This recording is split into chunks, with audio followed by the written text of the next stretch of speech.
Welcome to the third episode of VSTML 2014 Recaps from Reality TV Warriors. My name is Michael Harmstone, and joining me as always is a Canadian whose idea of a good night is 5 women, 2 guys, and a gay man, Logan Saunders. Good afternoon. And the guy who's always waiting for the horn, David Bindley. Half is 38. I know. Is she not 37 this time? Are we not reducing it by 1 every single episode? No, because then she's going to be younger than me by the end, and I can't have that. And this was another very interesting episode. There's a comment in here I don't think would air if this aired in 2022 now. The episode title, you want to take a stab at it, Michael? It's a tough choice. I think it's Une Soirée Cusi. I must admit, I am very proud that I actually knew that was a tough choice before I did the translation that I always do on Google. I have seen enough Vidum now to know what a tough choice is in Dutch. And that is progress. You'll have to impress Papa Gil da Costa the next time you see him. Oh god, no, I'm not talking Dutch to Papa Bear. It's too intimidating. He's got to guarantee me a spot on België first. So previously, Art gave everyone the chance to save the pot by sending it to the future. A market challenge saw Sophie win a new reward in the Black Exemption, and play it, meaning that everyone was equal at the test. Playing 2 nullified jokers in the end didn't save Owen, as he was the second person sent home. And as Logan said, the episode title is a tough choice. And almost immediately, they decide on the bus to invest their money and send it to Ellis Island. Arf says she wants to have witnesses when they send the money, otherwise there is a chance it won't actually get sent. Arf also says she really wants them to wait until the following round before they send any money. It's very interesting that Arf wants them to send the money with witnesses, because later in the episode she does end up complaining to Sophie and Frake that they sent it with only each other as witnesses and the mole could have just taken the money out of the envelope and thrown it away. And the only reason she says that is because that is literally a sabotage the mole does in the previous season to this one. They are so hyper-paranoid about the mole doing exactly the same thing again that it is lampshaded in this episode. And it's one of my favourite mole sabotages ever, I have to say. And Freak and Sophie here, they do decide to send all 2,400 euros split between 2 envelopes to Ellis Island. Freak sends it to Jennifer, and Sophie sends her money to Susan. Is it Jennifer he sends it to? Because I didn't catch who it was. His handwriting's very kind of loopy. Yeah, it's written on the envelope. It's very hard to make out, but I managed to blow up the screen, and yeah. Yeah, Sophie writing down Susan, I had to pause at a very specific frame to see it. Yeah, the Susan one was a lot clearer because she wrote it on the notepad as well. But the Jennifer one, it looked like an M, his first letter. And I'm like, nobody has the first letter M in this season. What's he playing at? You're not a fan of Menifer? No, I'm not a fan of Menifer. But yeah, in sending the 2,400, they potentially earn 2,075 euros if both of their selections are correct. Is that when you would have sent money? Send it right now? I would have sent it in the first episode if I wasn't the mole. Everything that's been earned, all 1,000 or whatever the hell it was? Yeah, because as soon as you reach the execution, and obviously nobody took any money in the last challenge of last episode, so they could have done it before the test and execution. If they'd sent it then, they would have doubled any money that's in the envelope, assuming that the person they've written it on is correct. But what if Jennifer and Susan don't make it to final 3? They lose out on all that money. No, all the money's safe. Oh, just the interest. They just lose out on the interest of it. Oh, okay. I thought it was just a huge gamble. No, the interest is the only thing that is dependent on that person making it that far. The money that gets sent to Ellis Island is, in theory, safe. They do still have to collect it, but the money is still there, assuming that it is picked up. Oh, so that's a really low-risk situation then. Yeah. Only Vias de Mol could really try and make investment interesting, and almost succeed. Yeah, and this is, I would say, the most needlessly complicated twist they have ever done. It's so complicated they have to put additional graphics on the screen whenever they earn money for the rest of the season. I'm glad they did that, because I could have just easily seen Vidum just not have that graphic at all, and just leave everyone in a complete state of confusion about the pot. Yeah, I did fully expect them not to put the graphics on the screen, and in fact I have factored it into my notes that they wouldn't do that. And this is the 3rd episode in a row where Art has to re-explain that twist. Yeah, and it is It is, I believe, explained for the rest of the season until episode 9. It's just needlessly complicated. But I like it. That's the thing.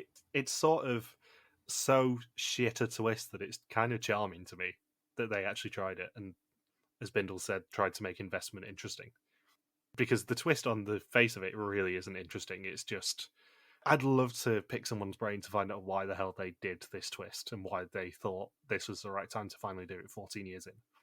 I think this was around the era where they were sort of trying season-long twists all the time, because South Africa's got the banknotes that turn into like photo paper that they've got to develop. Iceland's got they keep building up to that Hofty house and all that sort of stuff. I think El Salvador has something in like episode 1 where they're like, do you want to get contacted by the mole? And then they don't resolve it until, the second last episode of the season when everyone's forgotten about it. Dominican Republic's is probably the most infamous one because that's the banknotes that have a big blown up picture of the mole on the back of them. However, by that point, everyone knew who the mole was anyway because of the unsubtle clue that is in episode 2 of that season. You think the El Salvador twist would have been that they just earned crypto for the whole season? Is El Salvador still the only country that uses crypto as an official currency? Yeah, did you not see the news last week about it? They're basically going bankrupt as a result of it. Oh, really? That was quick. Yeah, the new president made it so that everyone had to accept it, and I think it's only about 20% of businesses are accepting crypto now. And basically, the president convinced everyone to put all their money into crypto, and for some reason, the value of Bitcoin's gone down by about 40% since he did that. What a coincidence. I mean, who'd have thought flooding the cryptocurrency market with lots of money would bring the value down? It's almost like any economist could have predicted this, given the basic laws of supply and demand. And I say that as someone who did economics at A-level. So, unsurprisingly, I quite like the twist of this season of, let's just get mathsy. I don't mind it. It's a better long-form twist than, say, Colombia's one, which is basically the same thing with the jokers that have exemptions inside. This one feels like they've sort of thought about it a little bit more. Yeah, it's kind of charmingly hokey. I just think the interest rules are a little bit convoluted, because it basically took you doing the maths to work it out for anyone to really know what the rules were, which shouldn't be the case. And it's also worth pointing out, they didn't talk about this twist at all in the preseason. The only thing that they talked about twist-wise was the black exemption, and said, basically, watch and you'll see what the black exemption is. We're not actually going to tell you anything. They didn't tell you about the Philippines. They didn't tell you that this is the first season since season 12 with more than one location. They didn't tell you at the time that they didn't know that this is the last season with more than one country. They also didn't tell you at the time that this was going to be the big actual long-form twist of the season rather than the black exemptions. I miss when they went to like 2 different countries in one season. So do I, because it's always a pleasant surprise when P.E. Jan or Art says at the start of the season, I need your wallets, I need your phones, but your passports, you can keep them for now. It's always a nice twist when they're able to do that. And obviously it's, as a result of probable budget cuts, something that they've had to do away with. But I kind of wish that they'd surprise us with it again at some point.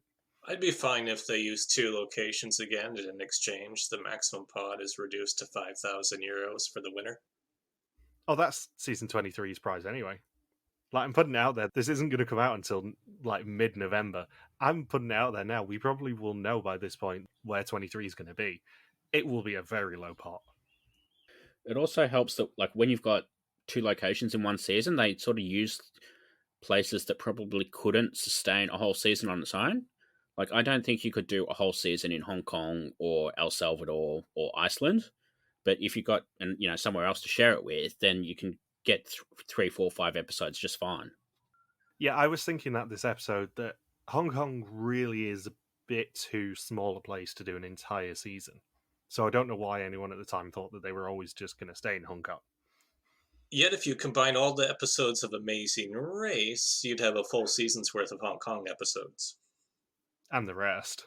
And about 6 fortune cookie tasks. Yeah. Although, fun fact, the place where that team got lost in the Find the Hotel challenge in this episode was very, very close to the Macau ferry terminal that they always visit. Because I have been to that Macau ferry terminal.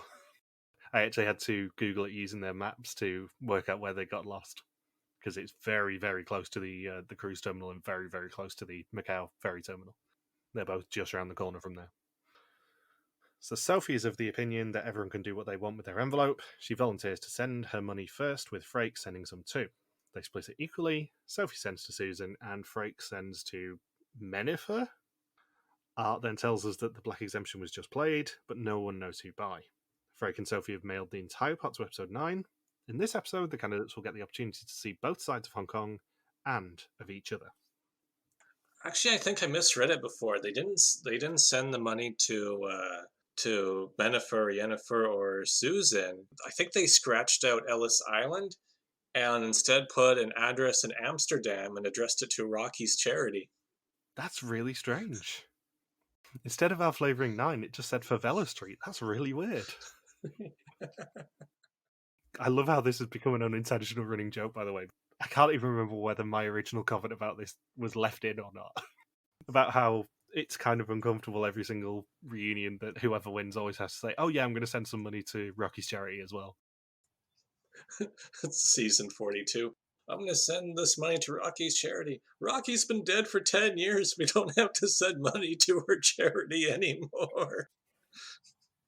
The Favela kids are 35 years old. They all have nice laptops now, and they all live in a 3-bedroom penthouse. They don't need any more donations. So it's day 5 in Hong Kong. Daphne and Arthur are already separated from the group, and Art tells them that the skyscrapers of Hong Kong are iconic. The others will have to find them without knowing their apartment number or road. They've got 1 hour to find Daphne and Arth, and each team that arrive on time will earn money for the pot. All Arth and Daphne have is a phone with their numbers, and the other 6 are 500 metres away as the crow flies. This is an interesting challenge, because obviously we don't get to see the setup for this, in terms of them being told to pick 2 people to get isolated from the group. It's all randomized again. I hate that. It is. I think the group played this badly, because the other 6 get the choice of where they start from. And they take the, one would say, reasonably logical move of going, what are the biggest landmarks in the city of Hong Kong? And then positioning themselves there. However, what I would have done is made sure one was on each side of the water, because the Hong Kong side is a lot more built up, and if they know they're looking for a building, then that's probably where you need to be anyway. But also, no one really goes to the tallest building in Hong Kong. The clock tower I can understand, because that is an actual iconic location and former Amazing Race pit stop. But I can't really see anyone going, I'm going to go to the tallest building and hope that Arthur and Daphne are in the tallest building somewhere, and then we have to search every room. I think I would have gone to the other side. Well, even that's what Sophie said after they split into the 2 groups. Jan-Willem, Sophie, and Freak in one group. Tygo, Yennefer, and Susan in the second van. Sophie says both vans are on the same side of the city. This isn't the best strategy. No, they absolutely lost immediately by having both teams on the same side of the water in Kowloon, rather than one in Hong Kong, one in Kowloon. I found it interesting that the 1 hour timer didn't start until after the first phone call. I think from a fairness point of view, if they're picking their own locations, then it makes most sense for them to not get penalised by being stuck in traffic, because they're only allowed to use the vans to get to their start locations, and after that they're on their own. I also thought it was interesting that they were told that the ferry takes forever. The ferry takes like 10 minutes. And we get a mildly racist comment out of that ferry timing from Jan-Willem. Yeah, after last week's discussion about whether Jan-Willem was the villain of the season, why everyone hates it, I think I can kind of remember after the 2 comments we get here, because we get the comment about all Chinese people being short, and then we get him separating out gay men from normal men in the beach challenge. Yeah, not a good look for Jan-Willem. No, he kind of has a bad week. Yeah, I think it might be fairly obvious why the internet turned against Jan-Willem at the time. He said, and even said that Chinese women are twice as short as him. And I'm thinking, South Asian women can be around 5 feet or just under 5 feet tall. Jian was 4'11", so that means you're 9 feet or almost 10 feet tall. I don't think so, man. You'd be in the NBA instead of on Vitam. He's freakishly tall, or freakishly tall in this season. And one other thing that annoys me about this challenge is the suitcase. We never find out what's in the small suitcase. It's €1,000. It's a trick. It was just supposed to be 1,000 in both. That's what I assumed, but I said at least just confirm it for the audience rather than make us assume. I seem to remember it was confirmed in Mole Talk at the time that no matter what you picked, the prize was €2,000, 1,000 in each of the items. It's just a classic Venom trick. If you didn't know that, would you have taken like the heavy sack, or would you have thought they were doing that, nothingness is the same sort of thing, and just taken the case anyway? I think no matter what, I would have picked the briefcase because we know from the beach challenge it was 30 degrees out. I have walked around in Hong Kong a lot. It is horrifically humid. I'm not lugging a 35, 45 kilo bag with me anywhere, is the answer. I'd rather sacrifice €500 from a challenge to not have to lug 35 kilos around with me doing an hour-long challenge. Yeah, they're not going to throw gold bars into that bag that are worth tens of thousands of euros. No.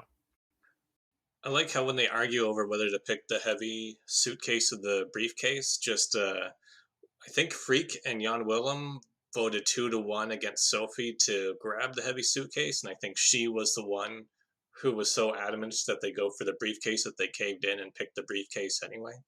Well, the thing is, if you're in a team with Tygo here, do you want to give him the heavyweight so he talks less, or do you want to give him a briefcase and let him talk more?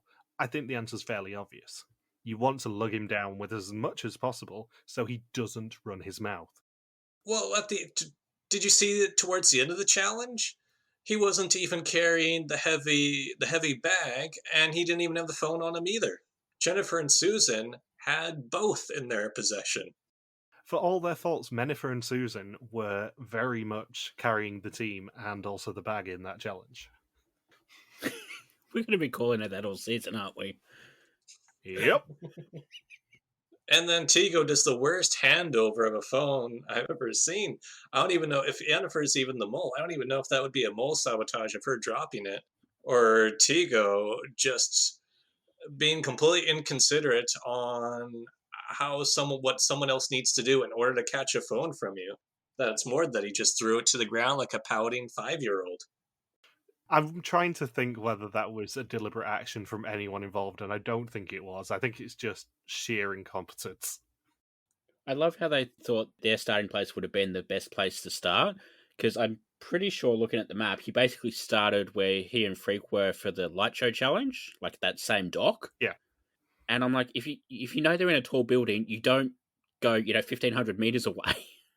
For all their faults, Kowloon Clock Tower is a very good place to start because it is right around the corner from the ferry terminal, and also it's right around the corner from a train station. So you have options immediately when you go to the Kowloon Clock Tower. It's not that far from public transport. The tallest building in Hong Kong is far from everything, and is far from any sort of public transport. You have to get a taxi, really, to even have a chance if you start there.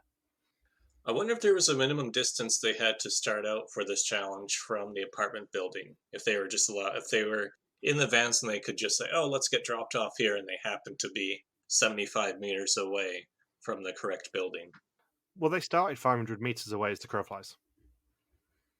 So I presume they weren't allowed to be less than 500 meters, but they weren't allowed to be specifically told whether they were within 500 meters or not, because, that kind of gives away where they need to get to. Yeah. That's what I mean. Like, how would they would know they're close if they were to say, "Oh, let's get dropped off here." Oh, no, you can't get dropped off here, but you can get dropped off another 50 meters that way, and then it's fine. Yeah, I'm also gonna have a quick look at where that hotel they were staying in positioned was, because I don't think it was a million miles away from where I stayed in Hong Kong. Found it funny just how badly they messed up where to go at the start of the challenge, because they start out at 500 meters and then they rack it up all the way to 2 kilometers for one group and 2.5 kilometers for the other group. Yeah, they really badly play this. It doesn't really help that you've got, on one side, you've got, Daphne and Jan-Willem sort of rush in and being, generally competent. And then you've got Arf talking slowly and Tygo being Tygo. This is another great episode for Arf just being a pain in the arse. A pain in the arse. She goes into ridiculously specific details about the buildings, especially how it's reflect. She says, "Yeah, I got to go to the reflecting building." I'm thinking, wouldn't that depend on the angle of the sun breaking through the smog? And often Susan have a very, very suspicious phone call because suddenly there's a lot of static. Off accuses Susan of faking the static. Then Susan has to switch the phone to Jennifer, and then Jennifer talks. And then there's another time where Off is talking to somebody.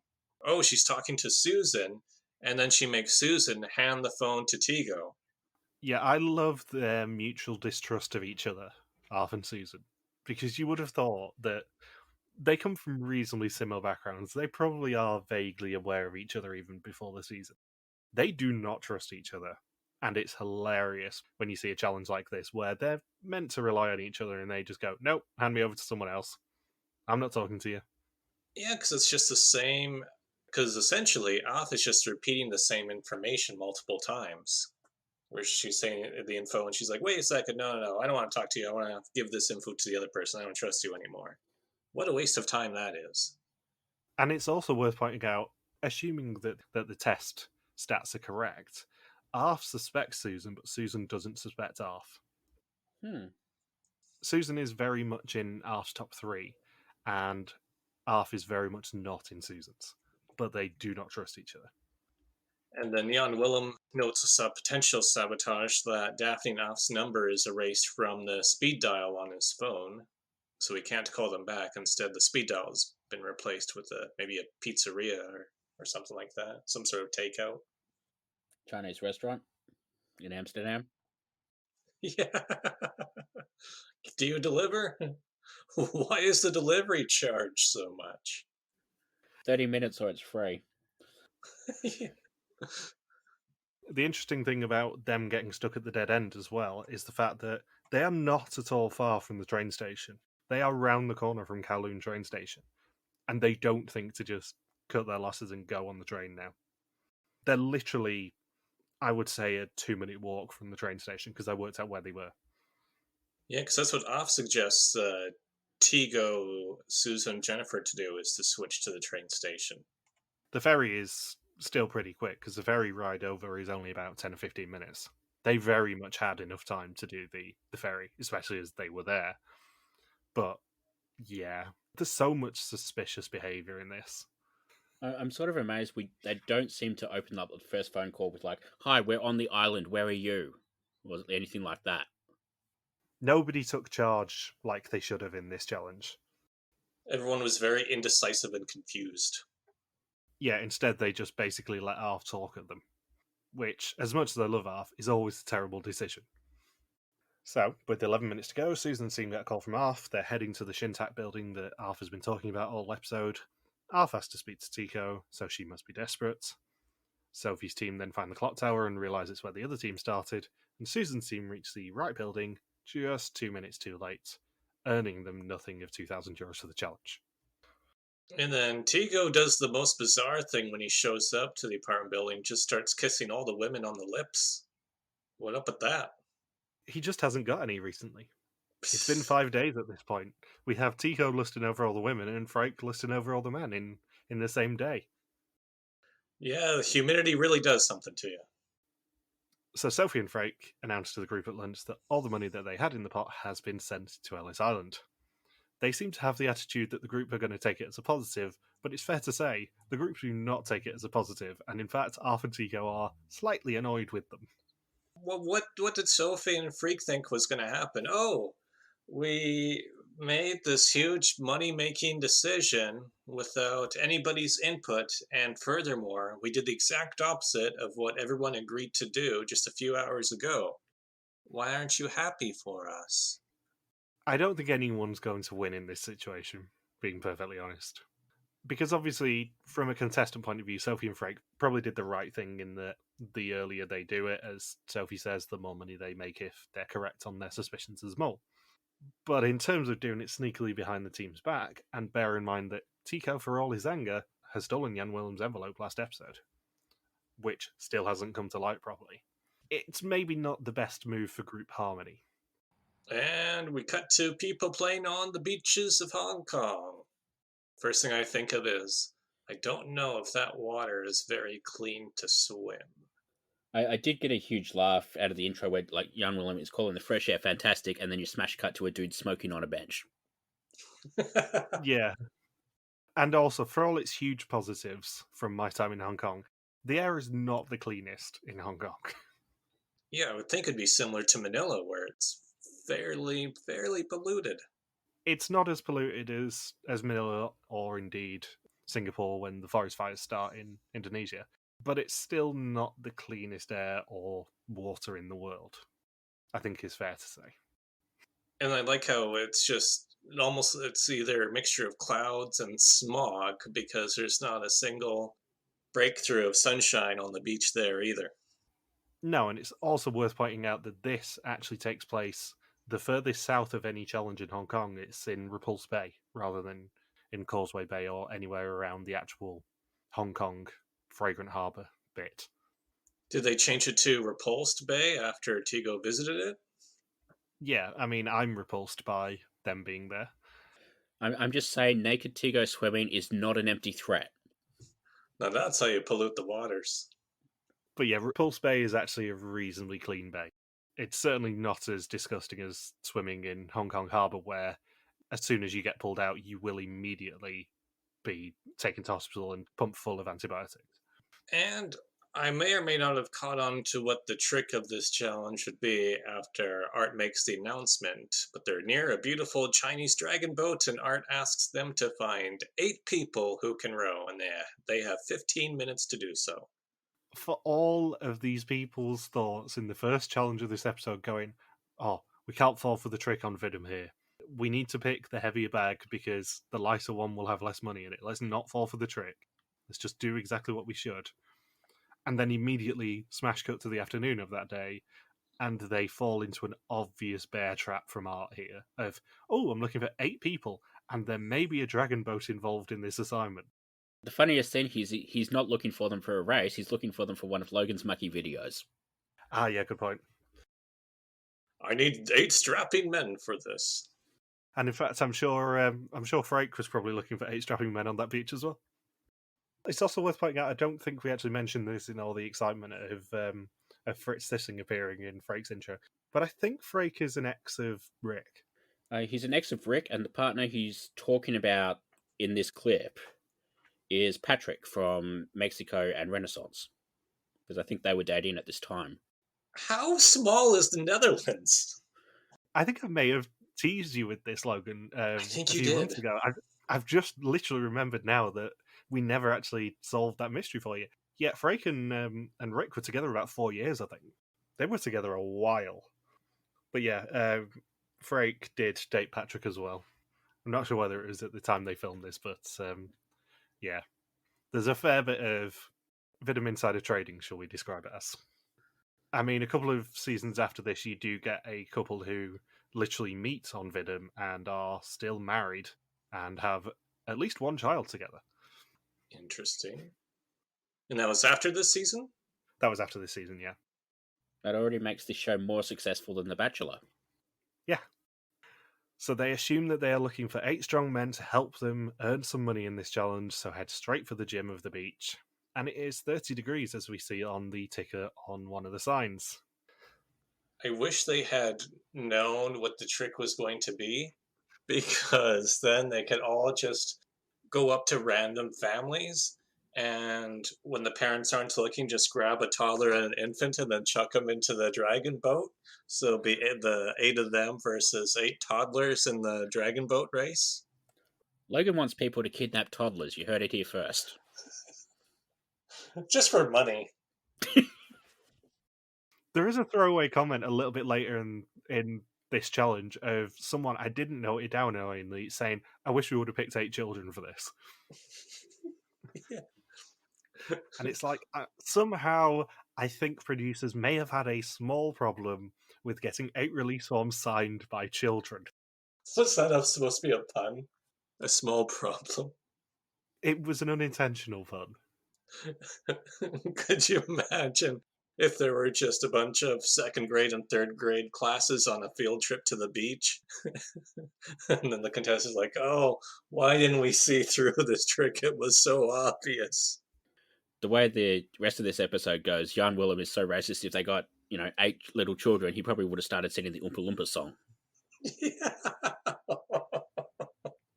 Well, I was watching the premiere of Australian Hunted earlier, and people were obviously doing their usual thing of moaning on Facebook, going, oh my god, this is so rigged. They closed down the petrol station just to film this scene. No, they didn't. But with Hunted, we always say people are only really relevant if you see their faces, because they will have been the ones to sign the release forms. It's the same as with Amazing Race. People don't sign the release forms if they're completely irrelevant to the story. And you can definitely track that. And it would have been the same thing here. Like, as soon as you see people's faces on that beach, you know who's going to end up in that dragon boat. It's obviously going to be the guy who immediately said to them, oh no, I don't want to do any physical exercise, but then realizes that he might be on Dutch television and miraculously appears at the volleyball net later in the challenge, which he does. Tygo finds a kayaking champion, so the kayaking champion is more than eager to kick 8 Dutch asses at a rowing challenge. And we get the deeply uncomfortable scene of Arth, Frake, and Daphne just perving on this poor American guy. Completely understandable. Like, they put it in soft focus. It was a Baywatch parody. They play this for laughs, but they do give it kind of a slightly trumpety soundtrack, shall we say, and soft focus on the camera. And it's just a little bit borderline uncomfortable. To be fair, the soundtrack isn't the only thing that's horny. I mean, there aren't many programs where people are told to find 8 people on a beach, and we end up with a very lusty scene out of it. Yeah, Freak wanted to get his freak on with that Abercrombie and Fitch model. So Susan and Jan-Willem find 5 guys at a volleyball net, and Jennifer brings over 2 more guys. We then get the uncomfortable scene. With 5 minutes to go, they got 13 potentials, including the guy who originally said no to doing any physical exercise until he realised he'd be on television, but settle on an 8-person team, including the kayaking champion that Tico found. Art then explains that they have to now race their team of 8. If they win the 100-metre race, they will earn €1,000. They can also bet any money they have left in the pot. If they bet it and win, it is doubled. However, they've got absolutely nothing left thanks to Sophie and Frake, so it's just being played for €1,000. I also like slightly passive-aggressive Art going, oh, thanks for finding my team for me. I didn't actually need you to do anything. I just kind of wanted to see if I could make you do things. It's supposed to be like the end of a TV episode with a meaningful message of, what? You didn't need to find your group of 8. The group of 8 has been inside you this whole time. What if the group of 8 were the friends we met along the way? Isn't the group of 8 being inside you all the time what Freak actually wanted out of this scene? I knew I'd ran into that the second those words came out of my mouth. I feel like this is a Tobias Funke Arrested Development scene right here. Yeah, nothing you say is going to make this better, Logan. So anyways, I'm sure the players are thinking, what? We don't have €1,000 to wager on this? Oh, this could have been a sabotage. But then what they don't realize is that the money that was just sent to Ellis Island is probably going to be worth more than whatever money they could have wagered on this challenge, especially if they ended up screwing up the wager against a freaking kayaking champion. Yeah, that's the thing. The money that they sent is still more valuable than gambling €1,000 here, even if they had €1,000 to gamble. Because of the rule that it gets rounded up to the nearest 25, it's €2,075 that they will earn, assuming that both Menifer and Susan are in the final 4. So that's still more valuable than doubling any money here. They shouldn't have been moaning about it, because they probably should have earned more money and then sent more money. That's kind of how it works. At this point, they could have earned €14,800 from Ellis Island if they'd earned all of the money in these challenges. And when I saw the 2 groups against each other for 8 versus 8, I thought, oh, I think that other group is gonna beat the Vidum contestants. It was a very, very, very close race. But then you realise they have 2 advantages. One is that Sophie has a history with rowing and can teach them how to row, and the other is that Arf isn't doing any physical exercise. She just gets to play with the drum. Yeah, I love her so much. Because if 3 episodes into this season you do not understand why I am obsessed with Arf in this season, this is the scene that proves it. She is a star. If you could have asked for any contestant this season to be doing the drum on the boat and doing it ever so slightly out of time as well, could I point out, you would want it to be Arf. I think she was playing the song Hot Potato on the drum. Hot potato, hot potato. She's so delightfully enthusiastic about it as well, which makes it infinitely better.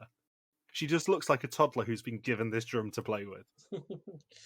It's like when my siblings, my cousins and I, when we were younger and played video games, we had this one cousin who was about 3 or 4 years old, and she always wanted to play the video games with us. So then how we convinced her that she was playing is that we would unplug the controller and just give her the controller, and she thought she was playing the whole time when she really wasn't. So it's like giving off the drum here, where she thinks she's contributing and helping with the results of the challenge, but no, it's just so the grown-ups in the group can make sure they win this damn race. We're learning so much about you today, Logan. Yep. So they all work together well as a team and somehow pull ahead. And of course, 99% of the credit does have to go to Alf's drumming in this. She pulled them through. It wasn't Sophie's help with the rowing, it was entirely Alf's drumming skills that got them there. In baseball, they have an expression calling a victory a character win. If it's when you're at a huge disadvantage and you're expected to lose the game, and then you suddenly rally in the last inning or two, commentators will say, "Oh, that was a character win today," which also is a euphemism that the team just sucks in general, and they weren't expected to win that game as well. You could say that because of Off's drumming, it was a character win for this Vidum group. And it's a character win for us all that Arf is in this season. You know who would have been better at the drumming? Rachel Riley. But I guess she was a bit busy because she's been a courtroom sketch artist, can't dancer, pet food taste tester, tinea harvester, ice ring handholder, product placer, pheasant plucker, American gladiator, phrenologist, hell evangelist, president of Senegal, cage supervisor, large hadron collider, Victorian street urchin, braille proofreader, token funger, barista resistor, waxwork Herbert Hoover, Smurf, and Labrador retriever. I've waited like 10 podcasts just to subject you to that, Michael.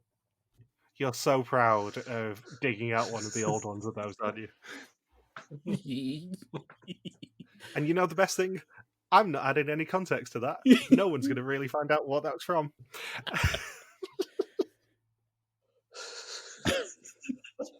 Jesus Christ. Did I hear Labrador retriever? Yeah, all of those were definitely on a list that I have read out to you before.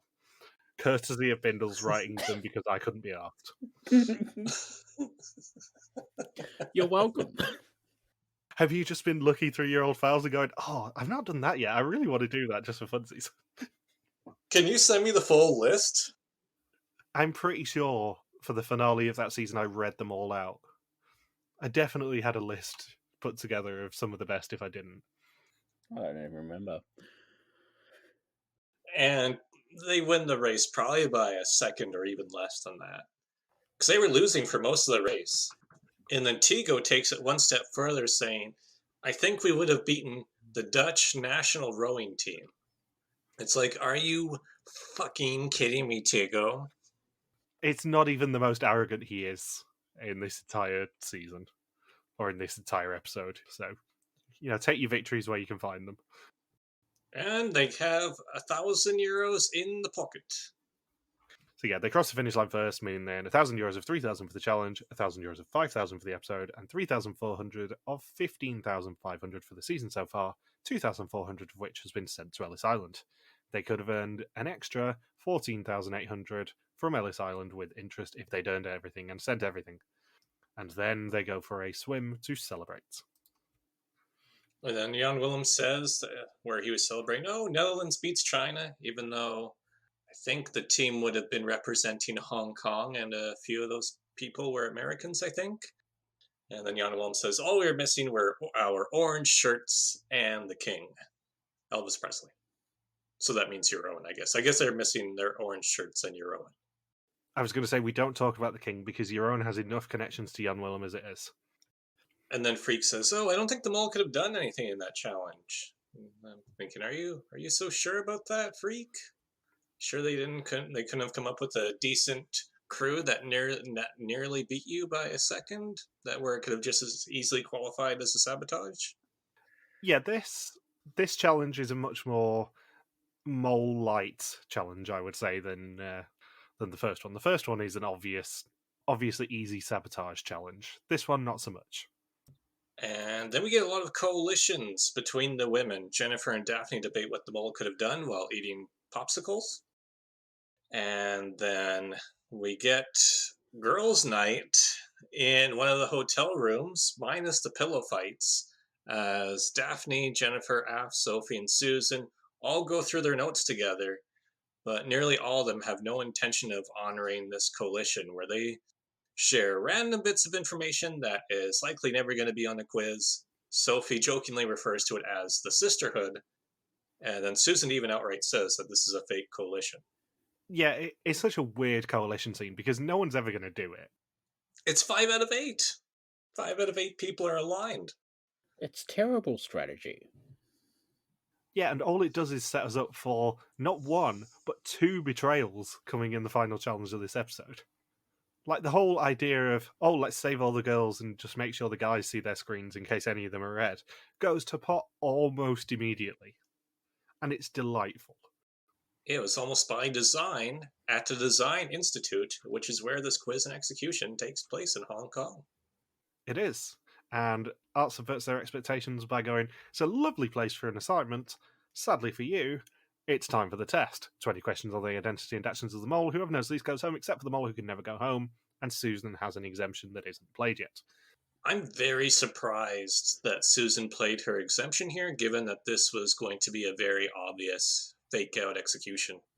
I don't know, because from Susan's point of view, if you're the only one who has an exemption and you publicly said you have an exemption, you can kind of assume that in a season where they introduce a major twist like the black exemption, there will be more than one black exemption in this season. So you need to burn it before another one gets introduced, I would say.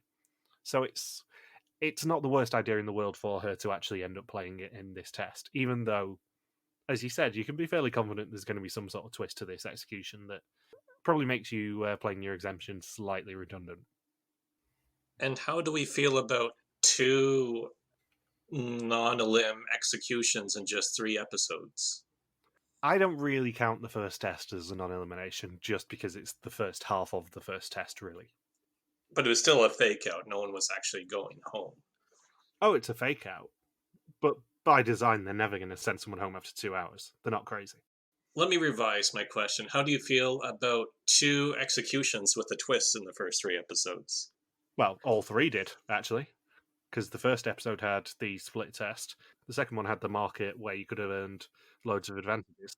And then the third one had this one. Right, so there hasn't been a normal quiz and execution yet. I think, taken individually, all 3 of them are really good ideas. It's just when you've got the back-to-back-to-back, it just sort of makes the season feel a little bit like they don't trust the cast a little bit. Yeah, I think this season as a whole, and obviously this is way premature for me to be talking about this, I think this season as a whole feels very much like a testing ground for all the new twists. They're throwing as much at the wall as they can to see what sticks. And it's very similar to the current Fort Boyard season, which I know you'll know a little bit about this, Bindles, but Logan won't. Basically, their kind of theme this season is there are 9 different modifiers that they're applying to games. So it could be that for a team that has the 2 record holders for most appearances on Fort Boyard, they give them loads of nostalgia. So they'll play loads of old games, they'll bring back old games, there'll be characters that you've not seen in 10 years who come back just for this episode. Or it could be playing on hard mode, where they give modifiers to loads of games, make them ridiculously difficult, and say, you've got to overcome this. And it feels a lot like that with this Vidum season, where they're just throwing a lot of these twists in and seeing what actually works, and then using them a little bit further down the line. I will say I'd completely forgotten how they actually did the non-elimination this season. Like, most of them I can, remember. Like, I can remember how they did it in Iceland. I can remember how they did it in South Africa. But this one I just completely forgot about. Yeah, and I'll also say this isn't the only non-elimination potential execution this season. There is another one, which I had forgotten about. There are actually 2 in this season. Spoiler. It's not a spoiler for me to say that, and it's merely a potential. And I think they do actually publicly say that it's the potential of a group exemption when they play that challenge. But yeah, it's not the only potential episode that will end in a non-elimination, this one. So, Tygo splits on Arf, Menifer, and Sophie, with emphasis on Sophie. Daphne says she has a weird feeling that it's like they're already in the finale, and only 2 people have left so far. She says she knows who the mole is, so the rest are going to have to leave as soon as possible. Sophie splits on Tygo, Susan, and Arf. Arf is on Susan, Sophie, and Frake. Frake says Menifer is calm on the bus, so maybe she's playing tactically as either a candidate or a mole. He gets the sense that she knows what's coming this season. Menifer is on Sophie and Tygo, because he makes everybody crazy, and she's also on Daphne. Jan-Willem is going down from 4 suspects to 3. He's on Daphne and Arf, which would be pretty unlikely, but an amazing choice. He's also on Menifer, although she's lower on his list. And Susan is on Tygo, Menifer, and Sophie, but she plays her exemption. Did you wake up this morning thinking you were going to say Menifer that much? No, and I'll be perfectly honest, I've said this before in relation to Logan. Like, me just hearing you giggle when I do those things in a test scene is just going to make me do it more. Because I'm a complete attention seeker. So that is going to keep sticking, I'm afraid. To the point where I will put in my notes an autocorrect from Jennifer to Menifer. So Art tells the group that they've had to say goodbye to 2 men so far, Maurice and Owen, and questions whether it's time for a woman, or will Viestemol end for another man. He gets up and leaves them confused, and tells them that they will be forming pairs. They need to think carefully about who they pair up with, as only 1 person in each pair will see their screen. Who that is will be determined by the other 6. And this is another example of a twist that could be simplified, but is made more convoluted with the whole card scheme. I feel like the whole card thing could have been thrown out, and that the other 6 just come to a general consensus as to which one of the 2 sees their screen. I do like the way they do this non-elimination, but they just add that 1 layer. They add that 1 layer too much, which is each pair has to nominate 1 person to pick out of the 2 of them who gets to see their screen. What they could have done to make it easier is just keep the cards, but make each pair pick who they want to see out of each pair. Because then it's 3 votes, so you'll always get a majority anyway. Oh, just each pair comes to a consensus when, say, oh, it's Freak and Menifer's turn. The other 3 pairs each vote down whether they want Freak or Menifer to see their screen, and then it's a 2-1 or 3-0 vote. Yeah, spot on. That's how I would have done it, because it takes out one of the steps, and it makes it less needlessly complicated, this. I do like it, and I wouldn't be opposed to them doing this sort of a non-elimination again, because obviously they have to have 1 just from the structure of the season, unless it's an 11-person cast. But I like the way they did it, I just think it's a little bit complicated. I like how it was a 1-minute time limit, but the scene itself is longer than the 1 minute that was given to the contestants. Yeah, and also a minute-long scene of people writing 1 name down is not how you probably should be spending your real estate on a television program. And I kind of like that they had the balls to just do it anyway. I love how someone describes it as granting or screwing, which is basically how you describe Amazing Race Australia at this point. The question is, will this episode come out before Amazing Race Australia 6 does? Or will 10 forget about it? So Freak and Menifer nominate Susan to decide which one of them sees their screen, and the Women's Alliance is gone. Yeah, I just love that Susan immediately agreed to this Women's Alliance, because obviously you do if it's a Big Brother situation of someone coming to you going, I trust you, let's make an alliance. And her just going, yeah, of course, that sounds great to me. And then in confessional, she just goes, yeah, that's not sustainable, is it? No one actually believes this, surely. And then immediately just stabs her in the face. She doesn't even wait another episode and backstabs her. She just stabs her immediately, and it's delightful. Yeah, Susan just says, yeah, Menifer, you're going to see your screen. And Menifer hates it, and then immediately appreciates it when it's a green screen anyway. Yeah, she got information. Although we do get the delightful quote of that woman's bond is worthless. And Susan reasons it by saying that she suspects Menifer more than she suspects Frake.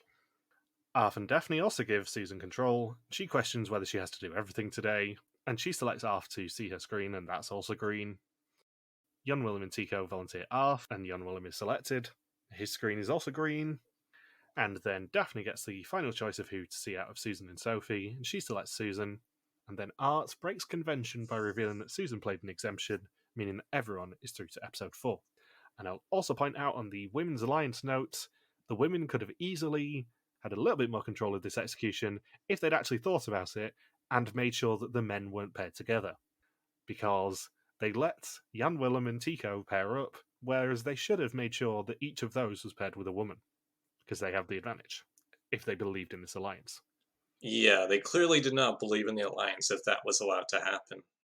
And then we get our now traditional scene at the end of each episode of Tygo bitching about other people's choices and other people generally, by saying that he wouldn't have done it at all, it's too cozy, and he tells Daphne to keep her eyes on the prize.